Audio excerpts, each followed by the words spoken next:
be on TV since I was a little kid, and this girl said, come to the comedy club. So I go to the comedy club with her. She said, we gonna go Tuesday night. I want you to sign up to perform next week, and then I want you to see how I go first. I said, cool. So I went, I walked in the comedy club, I signed up for the following week, and I sit down. I didn't have no money back then. This girl named Gladys Jacob bought me some chicken wings and grapefruit juice. And I was sitting there watching. There's supposed to be 10 dudes perform. 9 of them went up. Now, I ain't laughed all night. She said, you're not laughing at none of these jokes. You know why? Because what they were doing was my actual gift. It was the thing I've been doing my whole life. So I wasn't laughing at their joke because I knew everything they was going to say. And I knew everything they should have said where the joke would have really been funny. So I'm just sitting there just a student, man. So it got to the 10th guy, and they called his name, and nobody went up. And they called his name again. They said, well, looks like number 10 isn't here. We're going to go to next week's list. Steve Harvey, come on up. I looked at that girl, Gladys. I said, it's crazy. I said, there's somebody in here got the same name I got. She said, you really can't be this stupid. She said, boy, that's you. And the audience clapped again, it's all white on it. I run up on stage, I ain't got nothing. First thing I say to the audience is, hey, I appreciate y'all clapping, but I ain't supposed to be here, I'm on next week's show. They white, they laugh. So I said, no, really, I ain't got nothing for y'all. So the girl Gladys yelled out, tell them about when you was boxing. So on the way down, I had told her this story about boxing. So I did the boxing joke. These people's in the flow laughing. So then, I ain't had nothing else. So I had wrote some jokes from my buddy AJ Jamal that I hadn't sold to him yet. So I said, well, hell, let me try these. So I did them jokes. They died laughing. They brought me off stage. They brought all 10 of us up on stage. They had a clap off. That night, I won the clap off. I won amateur night, October 8th, 1985. They paid me $50. I get in the car. I'm 40 minutes from my house. Gladys is driving me home. I'm crying the entire time. Can't stop crying. She said, what you crying for? It's just $50. I said, no, you don't understand. This ain't $50. I've been born tonight. This ain't $50. This God answering a prayer of mine that I've been praying for 20 years. This ain't $50. This is what I'm gonna do the rest of my life. I went to work the next day, October 8th, 1985, and quit my job. I have done nothing since October 8th, 1985, except one thing. I've been telling these here jokes. That's all I've ever done. That gift that God gave me, you know, the Bible says your gift will make room for you. It'll make room for you. See, if you're not doing your gift, you're wasting your time. Maybe when you wake up in the morning, see, but sales is a gift. That dude that keep winning team member of the year from the comfortable background. Every day. My staff, any book with the title of leadership in it, I get it. I every day read leadership. Oh my goodness, every day. And because I have so much reading to do, I took 3 speed reading courses. Oh yes. So when I interviewed Condoleezza Rice on the plane out, I read a book on Condoleezza Rice. I can read a book real fast, you understand? I took speed reading courses so I could read more. Now, speed reading didn't increase my comprehension, but speed reading lets me get to where I need to get to so I can slow down so I can understand it. You see, 20% of a book has 80% of everything you need to know. Now, there are some exceptions, my books, for example. So when I say study leadership, what do I mean? Right, real quick, okay? I got to get this done for you. That means reading. That means resources. You see, in 1973, when I realized I needed to develop a personal plan for growth and I didn't have one, and I didn't know how to develop one, Success Motivation Institute out of Waco, Texas had a kit that I could buy for $795 that would help me to personally grow, and that kit cost me 1 month of my salary, and I bought it. Well, it took me 6 months to buy it because I had to save up for it. Most of my life, I have belonged to at least 7 CD clubs on leadership, resource, learning lunches. Every month since 1982, I've set up a lunch from somebody. I buy the lunch, I don't even eat. I just ask questions. Somebody that's smarter, faster, better than me. And I just ask questions. I call it my learning lunch. Do it every month. Oh, if I had 20 minutes, I'd teach you what I just learned. Oh, I would just teach you what I just learned in a learning lunch I had 2 weeks ago. But I don't have time. Events. Going to events, leadership event. Oh God, I hear something. The problem with the entire text, can I preach on a few minutes? The problem with the whole text with me from a theological perspective is that the vessel that he made of clay The clay didn't make itself. The vessel that he made of clay, Jeremiah says, was marred in the hand of the potter. And that's the problem with the text, because I have always thought that if I was really in his hand, then nothing could go wrong. If I really belong to God, I can't be hurt.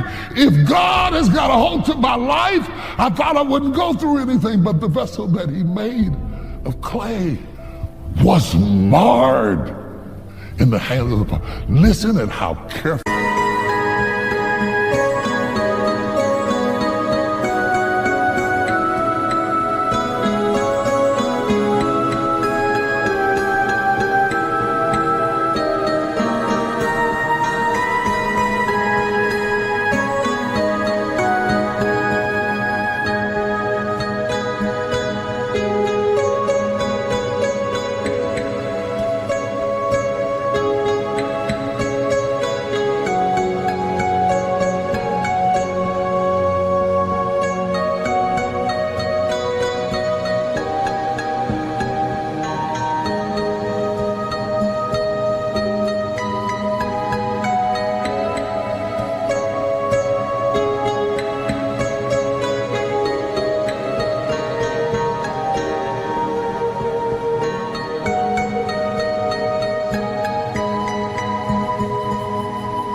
Jeremiah describes this.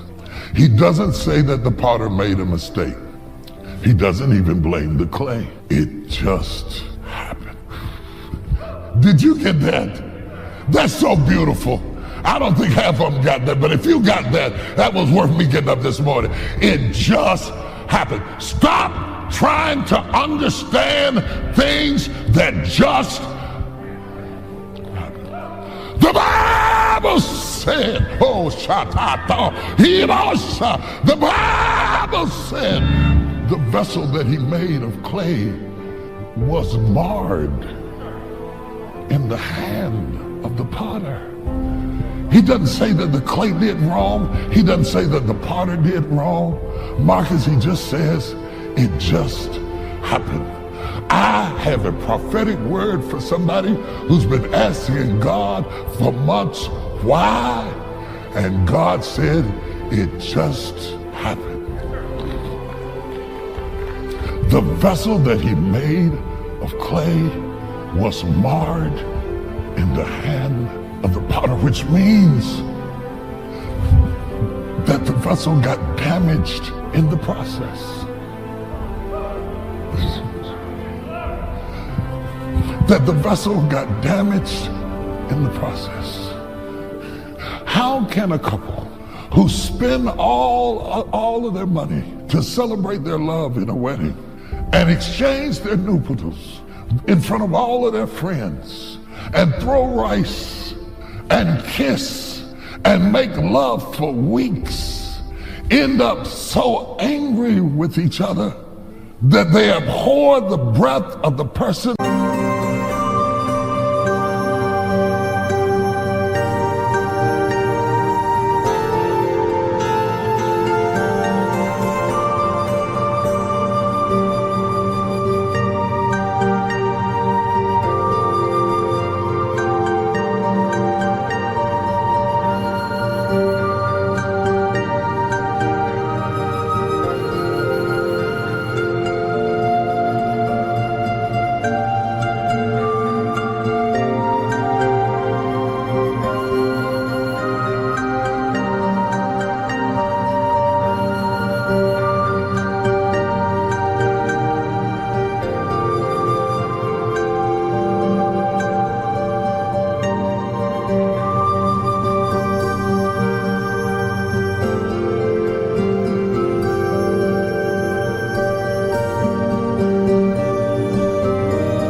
that you could not get their tongue out of their mouth in the wedding. Excuse my candor. It was damaged in the process.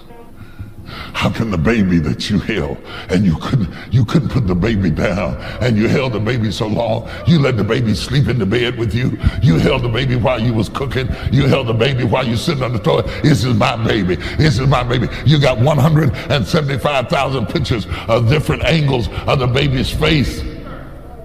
And then they grow up and say something so smart, you think I will slap every one of your teeth down your throat until you get indigestion and cough up dentures. Because it gets damaged in the process. How can the job that you prayed for and fasted for and had all your friends praying that you would get it, and you was crying on your first day at work, and now you're crying because you got to go to work?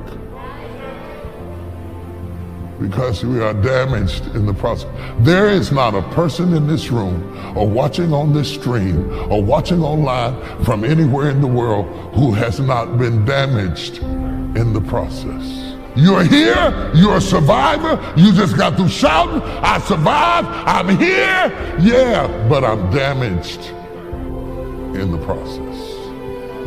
I listened at them talking about dating and how they wanted to be whole before they met anybody, but the truth of the matter is you can't live to be 30 and 40 years old and not be